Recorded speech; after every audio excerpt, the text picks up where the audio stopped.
ആഘോഷിക്കുന്ന ഒരു ഫെസ്റ്റിവൽ അല്ലെങ്കിൽ ഒരു കാര്യമാണ് ക്രിസ്മസ്, യേശുവിൻ്റെ ജനനം. ഹല്ലേലൂയ. എൻ്റെ യേശു ഉള്ളത് കൊണ്ട് ലോകത്തിന് മൊത്തം ഒരു കാര്യത്തിൽ ആഘോഷിക്കാം. സ്തോത്രം. ഇന്ന് ജാതി മതം ഒന്നും ഭേദമില്ലാതെ ലോകം മൊത്തം ക്രിസ്മസ്. ഹല്ലേലൂയ. പക്ഷെ നമ്മൾ ആ ക്രിസ്മസ്, ഇന്നത്തെ ക്രിസ്മസ് മെസ്സേജ്, നമ്മുടെ ക്രിസ്തു എന്താ ക്രിസ്മസിലൂടെ ദൈവം നമ്മളോട് സംസാരിക്കുന്നത് എന്നാണ് ഈ കർത്താവ് നമ്മളോട് പറയുന്നത്. ലോകം കർത്താവ്, യേശു കർത്താവ് വന്നത് ലോകത്തിൻ്റെ രക്ഷകനായിട്ടാ. ഇന്ന മതത്തിനോ ഇന്ന ജാതിക്കോ ഒന്നുമല്ല, പക്ഷെ ലോകത്തിന്റെ മൊത്തം രക്ഷകനായിട്ട് യേശു വന്നത്. കർത്താവ്, പിതാവായ ദൈവത്തിനെ മനുഷ്യരുമായിട്ട് യോജിപ്പിക്കാൻ ഹല്ലിയ കർത്താവ് വന്നത്. സ്തോത്രം. യേശു കർത്താവ് വന്നത്. സ്തോത്രം. യേശു കർത്താവ് വന്നില്ലായിരുന്നു എങ്കിൽ നമുക്കൊക്കെ ഇത്ര ധൈര്യമായിട്ട് ഇരിക്കാൻ പറ്റത്തില്ലായിരുന്നു. ഹല്ലിയ. യേശു വന്നതുകൊണ്ട് നമ്മുടെ പാപത്തിനൊരു പോക്കുവഴിയുണ്ട്. നമ്മുടെ പാപം മാഞ്ഞു പോകാനായിട്ട് ഒരു ഒരു അവസരമുണ്ട്. ഹല്ലിയ. യേശു കർത്താവ് നമുക്ക് വേണ്ടി വന്നു, മരിച്ചു, അടക്കപ്പെട്ടു, ഉയർത്തെഴുന്നേറ്റത് കൊണ്ട് ഇന്ന് നമുക്ക് രക്ഷയ്ക്കൊരു മാർഗമുണ്ട്. ഹല്ലേലൂയ. പക്ഷെ നമ്മള് യേശുവിന്റെ യേശു ഭൂമിയിൽ വന്നപ്പം ഒരു കുഞ്ഞിന് അനുഭവിക്കാവുന്ന, അല്ലെങ്കിൽ ഒരു അമ്മയ്ക്കും അപ്പനും അനുഭവിക്കാവുന്ന, അല്ലെങ്കിൽ ഒരു കുടുംബത്തിന് അനുഭവിക്കാവുന്നത് എല്ലാം അനുഭവിച്ചിട്ട് ഭൂമിയിൽ വന്നത്. നമ്മൾ വളരെ സന്തോഷമായിട്ട് നമ്മൾ മെറി ക്രിസ്മസ് നമ്മൾ പറയും, നമ്മൾ ഗിഫ്റ്റ്സ് എക്സ്ചേഞ്ച് ചെയ്യും. കേക്ക് എല്ലാവരും, നാട്ടിലൊക്കെ ഉള്ള രീതിയാണെങ്കിൽ എല്ലാവരും പ്ലംക്കിലൊക്കെ ഉള്ള രീതിയാണെങ്കിൽ എല്ലാവരും പ്ലം കേക്കൊക്കെ മേടിക്കും, എക്സ്ചേഞ്ച് ചെയ്യും അല്ലെ. ക്രിസ്മസ് എന്ന് പറഞ്ഞാൽ ക്രിസ്മസ് ട്രീയും ഗിഫ്റ്റ്സും പ്ലം കേക്കും മെറി ക്രിസ്മസ് എന്ന് പറയുന്നതും ഒരുപാട് ആൾക്കാർക്ക് അത് ഡ്രിങ്ക്സ്, ആൽക്കഹോളൊക്കെ ഉത്തരമാണ്. പക്ഷെ ശരിക്കും അതാണോ ക്രിസ്മസ്? ഒരിക്കലുമല്ല. ഹല്ലേലൂയ. ക്രിസ്തു ഭൂമിയിൽ മനുഷ്യരും ദൈവവുമായിട്ടുള്ള ബന്ധം യോജിപ്പിക്കാൻ കിട്ടിയ ഒരു അവസരമാണ് ക്രിസ്മസ്. ഹല്ലേലൂയ. നമ്മൾ മത്തായിയുടെ സുവിശേഷം നമ്മൾ പഠിക്കുമ്പോൾ, മത്തായിയുടെ സുവിശേഷം 1-ാം അധ്യായം, അങ്ങനെ മത്തായി അതിൻ്റെ സുവിശേഷത്തിലൂടെ നമ്മൾ നോക്കുമ്പോൾ, മത്തായി സുവിശേഷകന്റെ കണ്ണിലൂടെ നമ്മൾ യേശുവിനെ നോക്കുമ്പോൾ, യേശുവിനെ രാജാവും മിശിഹായായിട്ടും കണ്ട ഒരുവന് മത്തായി. നമ്മൾ മത്തായും ലൂക്കായുടെ സുവിശേഷങ്ങളാ കൂടുതലും നമ്മൾ മത്തായും ലൂക്കായുടെ സുവിശേഷങ്ങളാ കൂടുതലും നമ്മൾ യേശു കർത്താവിന്റെ ഈ ജനനത്തിനെ കുറിച്ച് നോക്കുന്നത്. ലൂക്ക് ഒരു ഹിസ്റ്റോറിയൻ ആയിരുന്നു, ഒരു ചരിത്രകാരനായിരുന്നു. അവൻ ലൂക്ക നോക്കിയത് ചരിത്രത്തിന്റെ കണ്ണിലൂടെയാ യേശു കർത്താവിന്റെ ജനനത്തിനെ നോക്കുന്നത്. പക്ഷെ മത്തായി നോക്കിയതോ ഒരു രാജാവും മിശിഹായും ആയിട്ടുള്ള പ്രവചനത്തിലൂടെയാ മത്തായി യേശു കർത്താവിന്റെ ജനനത്തിനെ നോക്കിയത്. അപ്പൊ മത്തായിയുടെ സുവിശേഷം 1-ാം അധ്യായം 18 തൊട്ടുള്ള വാക്യങ്ങൾ നമ്മൾ നോക്കുമ്പോൾ ഒരു കഥ, എന്തൊരു ഭംഗിയായിട്ട് ആ കഥ വന്നിരിക്കുന്നത് അല്ലെ. ഒരു സ്ത്രീ ഒരു പുരുഷൻ അവര് കല്യാണം കഴിക്കാനായിട്ട് തീരുമാനിച്ചു. പക്ഷെ ദേ ഒരു ദൂതൻ വന്ന് മരിയോട് വന്ന് പരിശുദ്ധാത്മാവിന്റെ ശക്തിയാൽ കുഞ്ഞിനെ വയറ്റിലുണ്ടാവുന്നു. എന്നിട്ട് അവിടെ കാണിക്കുന്ന ആ തുടക്കം 18-ാം വാക്യം, അതിനകത്ത് കാണിക്കുന്നത് മത്തായി സുവിശേഷം 1-18, കല്യാണത്തിന് മുമ്പേ കന്യക ഗർഭം ധരിച്ചു. എന്നിട്ട് ജോസഫ് അവളെ ബന്ധം വേർപെടുത്താനായിട്ട് മിണ്ടാതെ കൊണ്ടുവന്ന് കളഞ്ഞേക്കാൻ തീരുമാനിച്ചു. അയ്യോ, ആ ഭാഗം തുടങ്ങുമ്പം തന്നെ നമ്മള് ഞെട്ടിപ്പോകുമല്ലേ. എന്നുവെച്ചാല് അന്നും ഇന്നും നമുക്ക് ചിന്തിക്കാൻ പറ്റത്തില്ല, കല്യാണം കഴിക്കാത്ത ഒരു വയറ്റില് ഒരു കുഞ്ഞുണ്ടാവുന്ന എന്തൊരു വിപ്ലവം സൃഷ്ടിക്കുന്ന ഒരു കാര്യം. അപ്പൊ യേശു കർത്താവ് ഭൂമിയിൽ ഗർഭം ധരിച്ച്, ഹല്ലേലൂയ, ഒരു കുടുംബത്തിനകത്ത് എന്ത് തീരുമാനം എടുക്കണം എന്നൊക്കെ പറഞ്ഞ് നമ്മള് ലൂക്കാ സുവിശേഷം നമ്മൾ പഠിക്കുവാണെങ്കിൽ, ലൂക്കാ സുവിശേഷം 2-ാം അധ്യായത്തിനകത്ത് യേശു കർത്താവിന്റെ ജനനത്തിനെ കുറിച്ച് തുടങ്ങുന്നത്. അവിടെ രണ്ടാം അധ്യായത്തിൽ തുടങ്ങുന്നത്. അവിടെ രണ്ടാം അധ്യായത്തില് പറയുന്നു, യേശു കർത്താവിൻ്റെ ജനനത്തിന് തൊട്ടു മുമ്പായിട്ട്, ആ ജനിക്കാൻ പോകുന്നതിന് തൊട്ടു മുമ്പായിട്ട് അഗസ്റ്റസ് സീസർ ഒരു പ്രഖ്യാപനം നടത്തി. എന്തുവായിരുന്നു പ്രഖ്യാപനം? എല്ലാം രജിസ്റ്റർ ചെയ്യണം, എല്ലാവരും അവരവരുടെ പട്ടണങ്ങളിലേക്ക് ചെന്ന് രജിസ്റ്റർ ചെയ്യണം. അപ്പം എങ്ങനെ നോക്കിയാലും യേശു കർത്താവിൻ്റെ ആ ജനനം വലിയൊരു വിപ്ലവം സൃഷ്ടിക്കുന്ന, അല്ലെങ്കിൽ വലിയ അന്നൊന്നും കേട്ടിട്ടില്ലാത്ത കുറെ കാര്യങ്ങൾ സൃഷ്ടിക്കുന്ന വിധത്തിലായിരുന്നു. മത്തായി സുവിശേഷം 1 തിരിച്ചു വരാം നമുക്ക്. മത്തായി സുവിശേഷം ഇപ്പം യേശു കർത്താവ് ജനിക്കാൻ ഒരുങ്ങിയത് പരിശുദ്ധാത്മാവിന്റെ ശക്തിയാല്. 1:18 through the power of the holy spirit. അപ്പൊ ദൈവത്തിന്റെ പരിശുദ്ധാത്മാവിന്റെ ശക്തിയുടെ പ്രകടനം തുടക്കം തൊട്ട് നമ്മൾ കാണാനിടയാവുന്നു. 2, ഒന്ന് ചിന്തിച്ചു നോക്കിക്കേ, ആ കാലഘട്ടത്തില് ജോസഫ് മേരി കല്യാണം കഴിക്കാൻ പോകുന്നത് ജോസഫ് തീരുമാനിക്കുക, വേണ്ട, ഇവളെ എനിക്ക് വേണ്ട.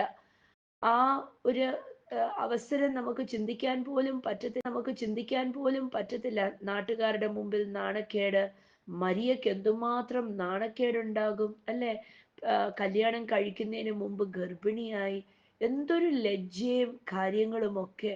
പക്ഷെ അതിൻ്റെ ഇടയിൽ കൂടെ ദൈവം വന്നിട്ട് ദൈവത്തിന്റെ ദൂതനെ അയച്ച് സമാധാനം കൊടുത്ത് ഇതിനെ വളരെ കൂളായിട്ട് സോൾവ് ചെയ്യുന്ന ഒരു സംഭവം നമ്മൾ അവിടെ കാണുന്നത്. ഹല്ലേലൂയ. യേശു കർത്താവ് ആരാണെന്നും എല്ലാം പറഞ്ഞു കൊടുത്ത് ജോസഫിനെ സമാധാനമാക്കുന്ന ശാന്തനാക്കുന്ന ഒരു കാഴ്ചയാണ് നമ്മളവിടെ കാണുന്നത്. മത്തായി സുവിശേഷം 1:20 തൊട്ട് 25 വരെ നമ്മൾ കാണുന്നു. ജോസഫിനെ ദൈവം സമാധാനം കൊടുത്ത് ദൂതനെ അയച്ച് അപ്പം ദൈവത്തിന് വരുന്ന ഉത്തരവാദിത്വം അവിടെ തീർക്കുക. നമുക്കിതൊക്കെ കാണുമ്പോൾ ഇതിനെയൊക്കെ വളരെ നിസ്സാരമായിട്ട് നമുക്ക് കാണാൻ സാധിക്കും. നമ്മൾ ക്രിസ്മസ് സെലിബ്രേറ്റ് ചെയ്യുമ്പം ഒരു ക്രിസ്മസ് ട്രീക്കകത്തും കുറെ ക്രിസ്മസ് ക്യാരൽസിനകത്തും ക്രിസ്മസ് ലൈറ്റിനകത്തും ക്രിസ്മസ് കേക്കിനകത്തും ഒതുങ്ങുന്നതല്ല ക്രിസ്തുവിന്റെ ജനനം. എന്തുമാത്രം നാണക്കേടും തിക്തതയും കഷ്ടങ്ങളും ഒക്കെ അനുഭവിച്ചിട്ടാ ഇവർക്ക് അപ്പനും അമ്മയുമായിട്ട് യേശു കർത്താവിന്റെ അല്ലെങ്കിൽ ദൈവത്തിന്റെ അപ്പനും അമ്മയുമായിട്ട് ഭൂമിയിൽ നിൽക്കാൻ സാധിച്ചത്. അല്ലേ? നമുക്ക് ചിന്തത്തിൽ ഇന്ന് നമ്മളോടൊക്കെ ഒരു ചോദ്യം ചോദിക്കുക, ഇങ്ങനെ ഒരു കാര്യം ചോദിക്കുവാണെങ്കിൽ, മരിയോട് പറഞ്ഞതുപോലാണെങ്കിൽ ഇന്നത്തെ കാലത്തെ പെൺകുഞ്ഞുങ്ങളൊന്നും അഗ്രി ചെയ്യത്തില്ല, ഒരിക്കലും അഗ്രി ചെയ്യത്തില്ല. എത്ര പ്രാർത്ഥനയുള്ളതാണെന്ന് പറഞ്ഞാലും പറ്റത്തില്ല. പക്ഷെ ആ പെൺകുഞ്ഞിന്റെ ജീവിതത്തിനകത്തേക്ക് അതിന് ഇടപെടുകയും അവർക്കൊക്കെ സംസാരിക്കണമെങ്കിൽ ഒന്ന് നോക്കിക്കേ, എന്തുമാത്രം കമ്മ്യൂണിക്കേഷൻ അവർക്ക് ദൈവവുമായിട്ടുണ്ട്. ഇന്നത്തെ കാലഘട്ടത്തില് കമ്മ്യൂണിക്കേഷൻ ഒന്നും ഇല്ല. എല്ലാ കമ്മ്യൂണിക്കേഷൻ യൂട്യൂബും ഇൻസ്റ്റഗ്രാമിലുമാ കമ്മ്യൂണിക്കേഷൻ. അപ്പം ദൈവവുമായിട്ട് എന്തുമാത്രം ഓപ്പൺ കമ്മ്യൂണിക്കേഷൻ അവർക്ക് ഉണ്ടായിട്ടാ അവർക്ക് ദൈവത്തിന്റെ ശബ്ദം കേൾക്കാൻ സാധിച്ചത്, ദൈവത്തിന്റെ പുത്രനെ വഹിക്കാൻ സാധിച്ചത്. എത്ര കഷ്ടപ്പാടുണ്ടായിട്ടും അവര് ദൈവത്തിനോട് നോ പറഞ്ഞില്ല. അവര് യെസ് യെസ് യെസ് എന്ന് തന്നെ പറഞ്ഞു നിന്നു. ഇന്ന് ക്രിസ്മസ് നമ്മളെ ഓർമ്മിപ്പിക്കുന്നത് യെസ് യെസ് ജീസസ് എന്ന് പറയാനാ. Yes God, I am here. ഞാൻ ഇവിടെ ഉണ്ട് കർത്താവേ, ഞാനുണ്ട്. നിനക്ക് ഭൂമിയിൽ എന്തെങ്കിലും ചെയ്യണോ? ഞാൻ ഇവിടെ ഉണ്ട് കർത്താവേ. ഹല്ലിയ. മരിയയും ജോസഫും പറഞ്ഞു, യെസ് ലോർഡ്, യെസ് യെസ്, ഞങ്ങൾ ഇവിടെ ഉണ്ട്. സ്വർഗത്തിലെ അപ്പായിക്ക് ഭൂമിയിൽ എന്തെങ്കിലും ചെയ്യണോ? ഞങ്ങൾ ഇവിടെ ഉണ്ട്. അവരെത്രയും അവർ നോ എന്ന് പറഞ്ഞില്ല, അവർ യെസ് യെസ് പറഞ്ഞു. ഇന്ന് ക്രിസ്മസ് നമ്മളെയും ഓർമ്മിപ്പിക്കുന്ന യെസ് ലോർഡ്, ഞാൻ ഇവിടെ ഉണ്ട്, ഞങ്ങൾ ഇവിടെ ഉണ്ട്. ഞങ്ങൾ നിനക്ക് വേണ്ടി ഭൂമിയിൽ എന്തെങ്കിലും നിന്റെ കൈയും കാലും വായും ഒക്കെ ആവണമെങ്കിൽ കഷ്ടപ്പാടുണ്ടെങ്കിൽ ഞങ്ങളുണ്ട് കർത്താവേ എന്ന് വിളിച്ചു പറയാന്. എത്ര കഷ്ടപ്പാടുണ്ടെങ്കിൽ ഞാൻ പോകാം കർത്താവേ. എത്ര കഷ്ടപ്പാടുണ്ടെങ്കിലും എൻ്റെ വീട്ടില്, എൻ്റെ കുടുംബത്തില്, എൻ്റെ ബന്ധുമിത്രാദികളുടെ ഇടയില്, എൻ്റെ സമൂഹത്തില് യേശു ജനിക്കാൻ ഞാന് ഒരു കാരണമായി തീരാം കർത്താവേ എന്ന് പറയാൻ. ഹല്ലേലൂയ. ഓരോ ക്രിസ്മസിലും, ഓരോ ക്രിസ്മസ് ദിനത്തിലും സ്തോത്രം, ഒരു വ്യക്തിയുടെ ഹൃദയത്തിനകത്ത് ഇതായിരിക്കണം നമ്മുടെ പ്രാർത്ഥന. അവര് രണ്ടുപേരും യേശു ഭൂമിയിൽ ജനിക്കുവാൻ എത്ര കഷ്ടത അനുഭവിച്ചാണെങ്കിലും യെസ് ലോർഡ് എന്ന് തയ്യാറായി. ലൂക്കാ സുവിശേഷം 2-ാം അധ്യായത്തിനകത്ത് വരുമ്പം അതിൻ്റെ ഒന്നാം 1 തൊട്ട് 5 വരെയും ഉള്ള വാക്യങ്ങൾക്കകത്ത് നോക്കുമ്പോൾ 1 തൊട്ട് 5 വരെയും ഉള്ള വാക്യങ്ങൾക്കകത്ത് നോക്കുമ്പോൾ എന്ത് കഷ്ടപ്പാട് അവരനുഭവിച്ചു അല്ലെ. അവര് യാത്ര ചെയ്യേണ്ടി വന്നു. അവര് നസറത്തിൽ നിന്ന് യൂദിയായിലേക്ക് യാത്ര ചെയ്യേണ്ടി വന്നു. ഹല്ലേലൂയ. അവര് നസറത്തിൽ നിന്ന് ജെറുസലം അല്ലെങ്കിൽ ജൂഡിയായിലേക്ക് എത്തുമ്പോൾ തിരുവചനം ഹല്ലേലൂയ അവര് ഒരു 70 മൈൽ യാത്രയാ. എൻ്റെ ബൈബിളിനകത്തൊരു മാപ്പ് കൊടുത്തിട്ടുണ്ട്. അവര് നസറത്തിൽ നിന്ന് ജൂദിയായിലേക്ക് ബെത്ലഹേമിലേക്ക് യാത്ര ചെയ്യുന്ന, എന്നിട്ട് അതിനകത്ത് വ്യക്തമായിട്ട് കൊടുത്തിട്ടുണ്ട് 70 മൈൽ അവർ യാത്ര ചെയ്തു എന്ന്. ഒരു ഗർഭിണിയായ സ്ത്രീയെയും കൊണ്ട് യാത്ര ചെയ്യുക. മഞ്ഞ് ഉള്ള രാത്രിയിൽ യേശു ജനിച്ചു എന്നൊക്കെ നമുക്ക് പാടാൻ ഭയങ്കര സുഖമാ. നമുക്കത് കേൾക്കുമ്പോൾ നമുക്കങ്ങ് ഭയങ്കര കുളിരൊക്കെ കൊള്ളും. ഓ, യേശു മഞ്ഞുള്ള രാത്രിയിലൊക്കെ ജനിച്ചു. നമ്മൾ സ്കിറ്റൊക്കെ കാണും. ഇങ്ങനെ ഒരു നിലാവ് അനുഭവിച്ചു, എന്ത് കഷ്ടപ്പാട് അനുഭവിച്ചു ഈ ഗർഭിണിയായ പൂർണ്ണ മാസം തികഞ്ഞിരിക്കുന്ന ഈ യൗവനക്കാരിയെയും കൊണ്ട് ജോസഫ് എന്ന ഭർത്താവ് യാത്ര ചെയ്തു പോകുക. അവിടെ ദൈവം ഒരു ഉറപ്പ് കൊടുക്കുക, വഴിയിലൊന്നും നീ പ്രസവിച്ച് വീഴത്തില്ല. ഓ, ദൈവത്തിന്റെ കരുതലല്ലേ. വഴിയിലൊന്നും നീ പ്രസവിച്ച് വീഴത്തില്ല. ഓ, ദൈവത്തിന്റെ കരുതലല്ലേ. വഴിയിലൊന്നും നമ്മള് വീടുകളിലൊക്കെ എനിക്കറിയാം, ഒരു സ്ത്രീ ഗർഭിണിയായിരിക്കുമ്പം നേരത്തെ കൂട്ടി പറയും, നടക്കണം, ഒരുപാട് നടക്കണം, വെറുതെ കുത്തിയിരിക്കല്ലേ, കുഞ്ഞ് നല്ലതായിട്ട് എളുപ്പത്തിൽ പ്രസവിക്കണം. ഒയ്യോ, 70 മൈലാ നടന്നത് ആ പാവം അമ്മ. അല്ലെ, ആ കുഞ്ഞിനെയും വയറ്റിൽ വെച്ചോണ്ട്.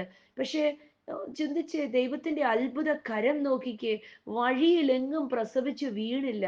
അവരെത്തേണ്ടിടത്ത് എത്തി. എന്താന്ന് വെച്ചാൽ തിരുവചനത്തിനകത്ത് ഒരു പ്രവചനം കിടപ്പുണ്ടായിരുന്നു. ഒരു പ്രവചനം കിടപ്പുണ്ടായിരുന്നു. യേശു കർത്താവ് ഹല്ലേലൂയ ബെത്ലഹേമിൽ ജനിക്കുമെന്ന്. ഹല്ലേലൂയ. ആ ബെത്ലഹേമിൽ തന്നെ വന്നിട്ടേ ജനിക്കത്തുള്ളൂ. ഒരു കർത്താവിന്റെ പ്രവചനം ഒരു വള്ളി പുള്ളി മാറിപ്പോകത്തില്ല. സ്തോത്രം. ദൈവത്തിന്റെ എന്ന് പറഞ്ഞിട്ടുണ്ടോ അവിടെ മാത്രമേ യേശു ജനിക്കത്തുള്ളൂ. ഹല്ലേലൂയ.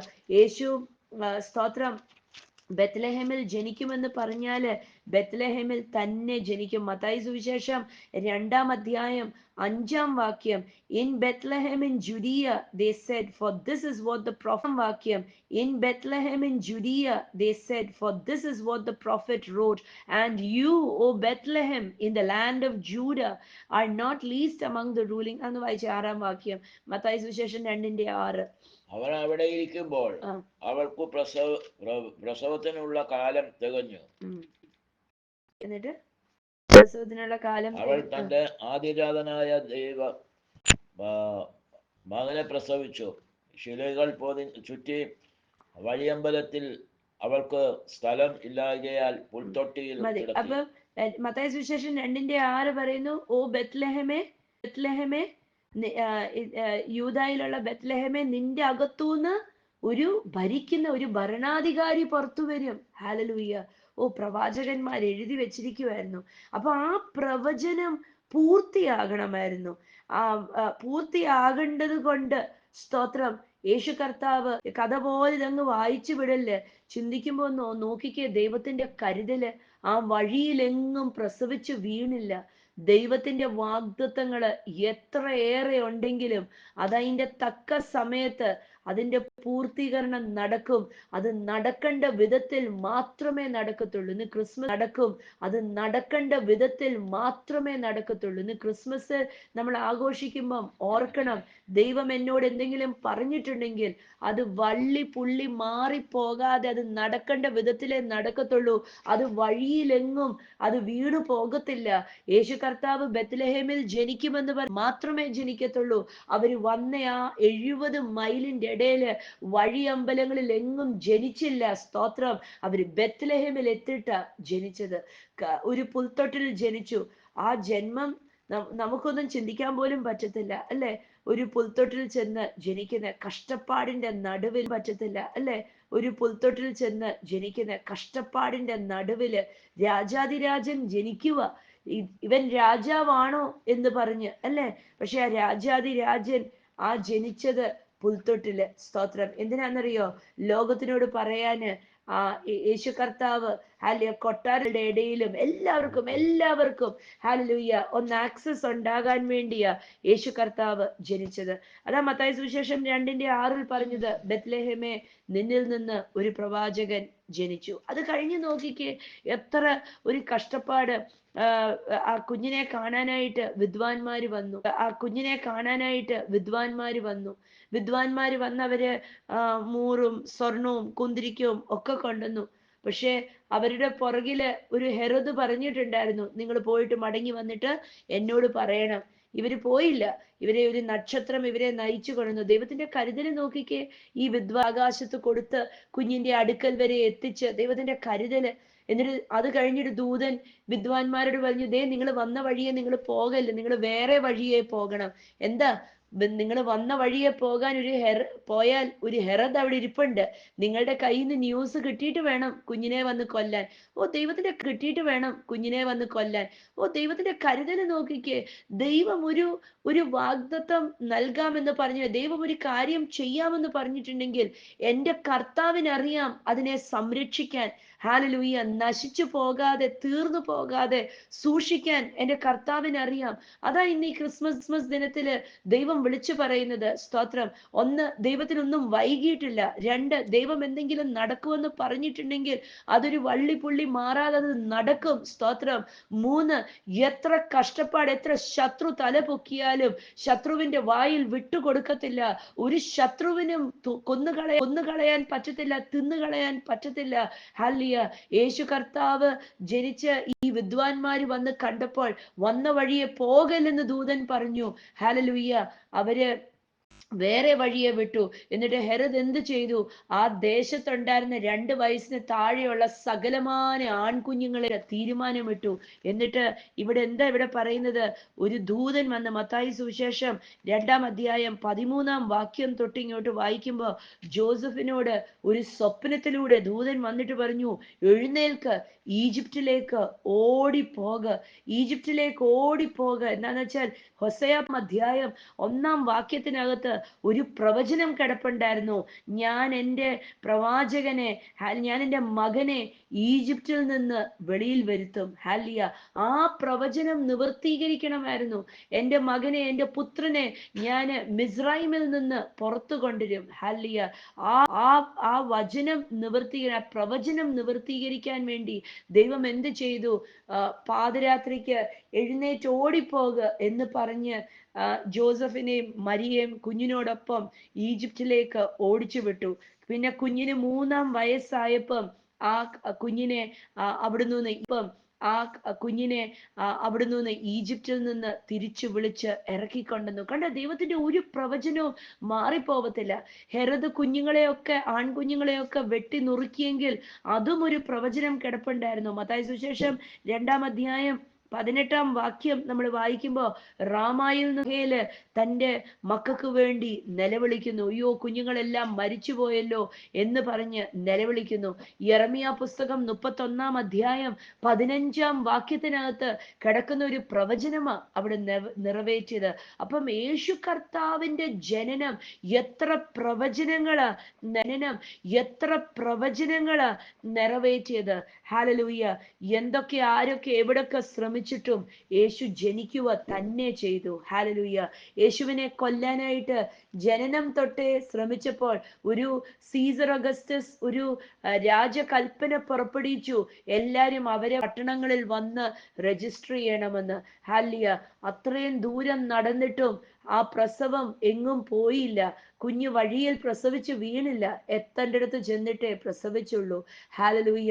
ദൂതന്മാർ ഇറങ്ങി വന്നു കുഞ്ഞിന്റെ ജനനം ഘോഷിക്കാൻ വേണ്ടി. സ്തോത്രം.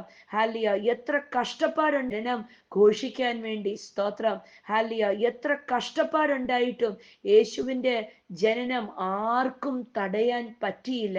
അങ്ങനെയെങ്കിൽ ഇന്ന് നിങ്ങളുടെയും എന്റെയും വാഗ്ദത്തങ്ങൾ ജനിച്ചു വീഴാൻ വേണ്ടി ഹാലിയ എവിടെ എത്ര ശത്രു തല പൊക്കിയാലും എത്ര സാഹചര്യം മോശമാണെങ്കിലും ചെയ്യും. ഹാലിയ. ഇന്ന് പറഞ്ഞ് എൻ്റെ ജീവിതത്തിൽ കർത്താവ് എന്നോട് പറഞ്ഞിരിക്കുന്ന വാഗ്ദത്തങ്ങള് ജനിച്ചു വീഴുന്ന പകൽക്കാലമാ. ഞാൻ ഇന്ന് ഈ വചനം കേൾക്കുമ്പോൾ, ഞാൻ ഈ വചനങ്ങൾ ധ്യാനിക്കുമ്പോൾ എൻ്റെ ജീവിതത്തിലും ദൈവം പറഞ്ഞ സകല വാഗ്ദത്തങ്ങളും ജനിച്ചു വീഴുന്ന സമയമാ. വിശ്വസിക്കുന്നവർക്ക് വേണ്ടി സമയമാ. വിശ്വസിക്കുന്നവർക്ക് വേണ്ടി നടക്കുന്നതാ. ഹാലിയ. വിശ്വസിക്കാത്തവർക്കല്ല, വിശ്വസിക്കുന്ന ഓരോരുത്തർക്കും വേണ്ടി ഇന്ന് പകൽക്കാലം വാഗ്ദത്തങ്ങൾ ജനിച്ചു വീഴുക. രണ്ട്, വിളിച്ചു പറഞ്ഞ് എത്ര കഷ്ടപ്പാടുണ്ടെങ്കിലും ശത്രു എത്ര പദ്ധതി ഉണ്ടാക്കിയാലും ദൈവം വിളിച്ചു പറയും, ഐ ആം ഇൻ കൺട്രോൾ. ഹല്ലിയ. I am in control. ഹല്ലിയ. ദൈവം വിളിച്ചു പറയുക, ഞാനാണ് നിയന്ത്രിക്കുന്നത്, ഞാനാണ് സകലതും നിയന്ത്രിക്കുന്നത്. യേശു കർത്താവിന്റെ കയ്യിലേക്ക് നമ്മുടെ ജീവിതങ്ങളെ കൊടുക്കുമ്പോൾ ദൈവത്തിന് അത് ഏറ്റവും ഭംഗിയായിട്ട് ചെയ്യാൻ സാധിക്കും. ഹല്ലേലൂയ. ആ കുഞ്ഞ് ജനിച്ച് ദൂതന്മാരെ ഘോഷം പറഞ്ഞ് ദൈവത്തിന് അത്യുന്നതങ്ങളിൽ ദൈവത്തിന് മഹത്വം എന്ന് വിളിച്ചു പറഞ്ഞെങ്കിൽ ഇന്ന് നമ്മളുടെ ഓരോരുത്തരുടെയും നന്മ പുറത്തു വരുമ്പം സ്വർഗം മൊത്തം ഘോഷിക്കും. സ്വർഗം പറയും, കണ്ടോ ഞാൻ പറഞ്ഞില്ലേ ഹല്യ, നീ എന്തിനാ വിഷമിച്ചത്, നീ എന്തിനാ ഭയപ്പെട്ടത്, നിന്നോട് ഞാൻ പറഞ്ഞ വാഗ്ദത്തങ്ങള് ഓരോന്നോരോന്നായിട്ട് നടന്നില്ലയോ. ഹാലലൂയ.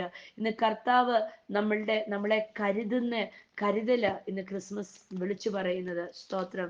ദൈവം ഇന്നും ജീവനോടെയുണ്ട്. ദൈവം ഇന്നും നമ്മളെ കൈവിടാതെ സൂക്ഷിച്ചിട്ടുണ്ട്. ആരെവിടെ എന്ത് പദ്ധതികൾ ഒരുക്കിയാലും ദൈവം തീരുമാനിച്ചത് ആരെവിടെ എന്ത് പദ്ധതികൾ ഒരുക്കിയാലും ദൈവം തീരുമാനിച്ചത് മാത്രമേ നടക്കത്തുള്ളൂ. ഇന്ന് വിളിച്ചു പറഞ്ഞേ, ദൈവം തീരുമാനിച്ചത് മാത്രമേ എൻ്റെ ജീവിതത്തിൽ നടക്കത്തുള്ളൂ. ആരെവിടെ തടയാൻ ശ്രമിച്ചാലും ആർക്കും തടയാൻ പറ്റത്തില്ല. ഞാൻ നന്മ അനുഭവിക്കുക തന്നെ ചെയ്യും. ഞാൻ അനുഗ്രഹം അനുഭവിക്കുക തന്നെ ചെയ്യും. ക്രിസ്തു യേശുവിലൂടെ ഊവെന്നുവാ ആമേന്നുവാ അത് നടക്കും. എത്ര എത്ര വിഷമമുള്ള അവസ്ഥയിൽ കൂടെയാ ഞാൻ ഇന്ന് കടന്നു പോകുന്നെങ്കിലും അതൊക്കെ നിസ്സാരമാ. ഹല്ലിയ. ഒടുവിൽ ദൂതന്മാര് ഘോഷിക്കുന്നത് ഞാൻ കാണും, ഞാൻ കേൾക്കും. ഹല്ലിയ. എൻ്റെ വാഗ്ദത്തം സമയം പോകാതെ സമയം എത്തുമ്പോൾ അതാ ഇന്ന് യേശു കർത്താവിന്റെ ജനനം. ഇന്ന് യേശു ജനിച്ചില്ലായിരുന്നുവെങ്കിൽ, സ്തോത്രം, ഇന്ന് യേശു ഭൂമിയിൽ വന്നില്ലായിരുന്നുവെങ്കിൽ നമ്മൾ ഓരോരുത്തരും നമ്മുടെ പാപത്തിൽ മരിച്ചു വീണേനെ. ഹാലലൂയ. നമ്മൾ ഓരോരുത്തരും നരകത്തിൽ പോവാൻ റെഡി ആയിക്കൊണ്ടിരുന്നേനെ. ഹാലിയ. പക്ഷെ ഇന്ന് കർത്താവിന്റെ വചനം ക്രിസ്തു യേശുവില് ആയിരിക്കുന്ന ഓരോരുത്തർക്കും ശിക്ഷാവിധി ഇല്ല എന്ന് വചനം നമ്മളോട് റോമറുടെ ലേഖനം 8:1 വിളിച്ചു പറയുന്നു. യേശു ക്രിസ്തു ഉള്ളത് കൊണ്ട്, യേശു ക്രിസ്തുവിൽ വിശ്വസിക്കുന്നത് കൊണ്ട് നമ്മൾക്ക് ഓരോരുത്തർക്കും ശിക്ഷാവിധിയില്ല. ഹല്ലേലൂയ. യേശു ചെയ്ത മഹാ അത്ഭുതമായത്. യേശുവിൽ വിശ്വസിക്കുന്ന ആരും ഇല്ല.